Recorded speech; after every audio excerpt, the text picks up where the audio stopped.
मस्जिद में mobile of रखें। ऐसा भी होता है। जमात इशा की नमाज में चौथी रकअत के क़याम में खड़ा था। पूरी मस्जिद में खामोशी थी।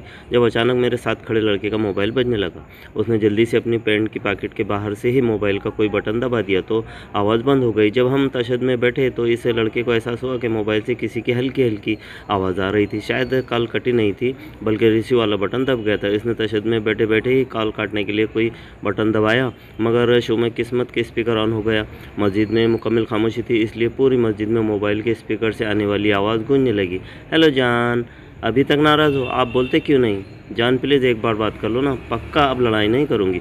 सच में मेरा अपने कज़िन से कोई ताल्लुक़ नहीं है। वो तो दुपट्टा पीको करवाने इसके साथ गई थी तो गोलगप्पे खा लिए जहाँ आपने देखा। जान प्लीज़। लड़का बेचारा लगा रहा कि किसी तरह कॉल कट जाए, लेकिन इस दिन इसकी किस्मत का सितारा ही गर्दिश में था। न कॉल कटी और न ही स्पीकर ऑफ हुआ और वो बंदी अपने जानू मानो शानो धनिया पुदीना को मनाने में लगी रही। मौलवी साहब ने जल्दी से सलाम फेरा और इस लड़के ने आओ देखा न था और सीधे बाहर की तरफ दौड़ लगा दी। इसके पीछे इसके वालिद मोहतरम भी जूती पहनने के बजाय हाथ में पकड़े बाहर निकल गए और फिर बाहर जो हुआ इसके आगे मौरिक खामोशी ही बेहतर है। नतीजा, मस्जिद में मोबाइल ऑफ रखें। शुक्रिया।